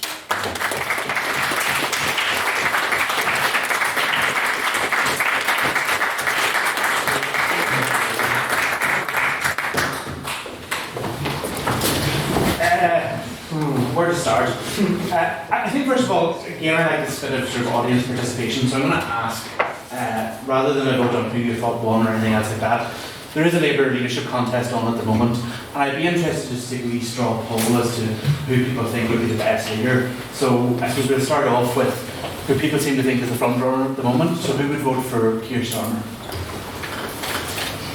Okay. Rebecca Long-Bailey. Okay. Lisa Nandy. Okay. Jess Phillips. Terrible word. And Emily Thornberry. Okay, that's interesting. It's good to see, and actually, it's fairly kind of where the opinion polling seems to be about Labour Party members, although I think Emily Thornberry did a little bit better there. No, I think there's a really interesting debate going on in the Labour Party at the moment, and this conversation tonight is all part of that as well. What I like about the discussion that's happening, and where I think this discussion and debate needs to move to, is about Labour re-establishing itself and its values, but also how it re-establishes its connection with people. And that's why I think, in particular, the candidates that have impressed me so far, particularly are Keir Starmer and Lisa Nandy. And I think in particular, for me as a local politician, I started off in debating competitions like this when I was in secondary school. And I thought everything about politics is going to be these great grand debates about the political ideology and theology of every idea and discussion that you might have. And fast forward 10 years and you suddenly realise, no, it's about the political merits and demerits of Ali Gates. How are you going to get the potholes in the road fixed? But the reality is that those localised questions, which some of those candidates in the leadership race are starting to talk about, they have a fundamental relationship to your political ideology as well. And that's where Labour has to get back to. A realisation and a connection that all of the issues that politicians, candidates and elected members deal with on a daily basis in relation to good public services, and to how communities function and operate and work together, they all have a direct correlation to the major decisions that are taken in relation to political life. And that is where the discussion in the Labour Party has to move. It has to understand that in the north of England, economic decline and the failure to replace failing industries has meant that communities feel left behind. And that other people were able to move in and provide an answer to that problem that was not the correct answer, that was a lie and a myth, that immigration and Europe were the problems and that Brexit would provide the solutions to those, when instead the clear problems are economic underactivity, educational disadvantage, health inequalities, all challenges that the Labour Party has to face up to and have real, understandable solutions. I came into politics and got involved through ideology and a belief system and being around people of a certain political background. But when you get into elected politics, you suddenly have to understand a degree of pragmatism is required, and that's not always easy. And I think it was kind of totally encapsulated for me when I met Professor Elizabeth Wetting. Elizabeth Wetting lectures in Berkeley in California. She's German and she's an advisor to several senior figures in the Democratic Party, as well as the German SPD and the SPÖ in Austria, all kind of centre-left to left political parties. And she has this fantastic book with one of her colleagues. It's called The Little Blue Book. And it's about how progressives communicate their message to the public and to conservatives. And everything that we've talked about in this debate and discussion tonight, I think, is summed up very easily in the equation that she talks about. Conservatives think about things in logical terms, and progressives think about them in emotional terms. And what we've seen here tonight is an argument in relation to both sides, which has talked about the practical realities of New Labour in government, which has failed, and I don't say this to chastise any of you, but which has failed to understand that the public needs that message communicated to them in an emotional term. And Tony Blair was very good at doing that. It is up to the Labour Party now to find someone else who is good at doing that. They don't have to be Tony Blair. They don't have to be Gordon Brown. New Labour is the past. But it is time for the Labour Party to find something different, that communicates to people properly, that delivers on their hope and ambition, that has an answer to the fear and the hatred of populism that is in our body politic so often now. That is the challenge. I do not believe that the Labour Party of the last 5 years has lived up to that challenge whatsoever, but I am very hopeful that with this discussion we should end up with a Labour government, with a good majority and a progressive direction for Britain again, and I sincerely hope one which eventually brings the UK back into the European Union.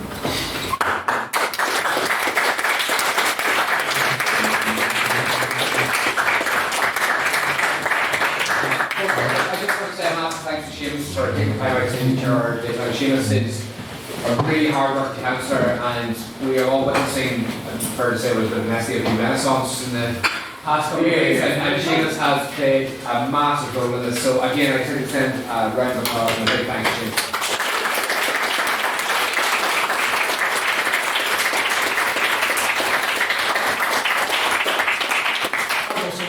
Thank you so much. That was brilliant opening, brilliant intro, brilliant introduction of speakers. All round, thank you so much. But first, before we leave, before we go to the pub, practitioner, I hope to see as many of you there as possible. We will have a vote on speakerability. For clarification, this is on which side you think spoke better this evening. As always, it's proposition, opposition, and abstentions. So if you think the proposition spoke better this evening, which is these people, please raise your hand and say aye. Aye. Very high, I'm 5'6".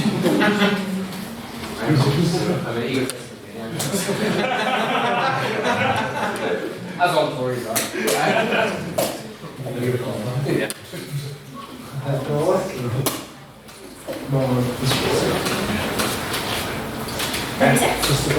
And is this like Eurovision? We like dial into the kennels?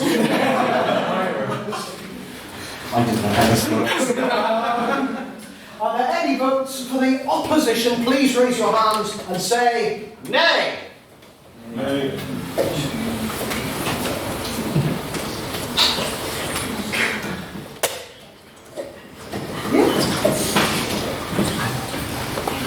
And anyone who wishes to abstain on the motion, who thinks that the speakers spoke equally well, equally terribly, or just doesn't have an opinion, please raise your hand and say meh. United States. Same joke every time.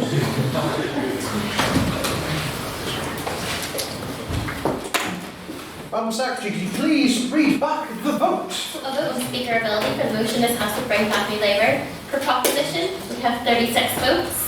Opposition, we have 8 votes, and we have 9 abstentions. So the proposition has it. The proposition has it.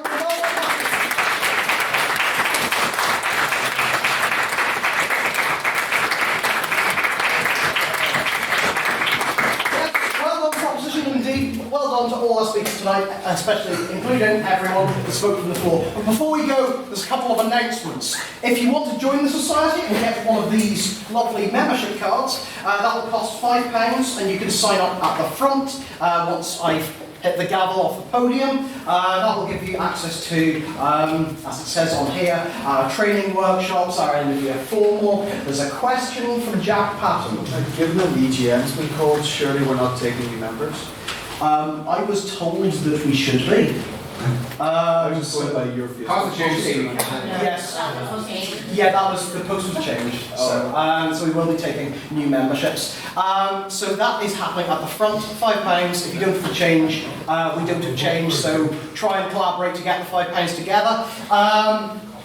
Other things, the workshop is next week. If you want to go to an IB, an external competition, give it a go. Speak to Becky. If you're interested in speaking at a debate, which I very much recommend, please give the Facebook page a message. We're heading off to Practitioner at the end of this for some nice refreshing drinks. Even go if you don't drink. I don't drink, and I have a lovely time there. Yes. Well, if you have something that you can just say, maybe I know if I can just come in very quickly. Okay. And I think that's it for me. I thereby declare this meeting adjourned. But Seamus. Just, I suppose, to thank everybody for the fantastic reception tonight, and well done to everybody who's spoken. I still absolutely myself every time I go to speaking council, so trust me, it never gets any easier, but it is a bit of fun, and there's an adrenaline rush to it as well. I just want to, I suppose, offer my support in whatever I can do as a city councillor to this group. But in particular, to offer, if you would like a tour of Belfast City Hall, I'd be very keen to facilitate that. Equally, the Assembly, I feel perhaps the MLAs could do with a little bit of debating practice, having been in absentia for 2.5 years. Please do get in touch, and alternatively, if you want to rant to me about things not being collected or potholes, I am also available for such services.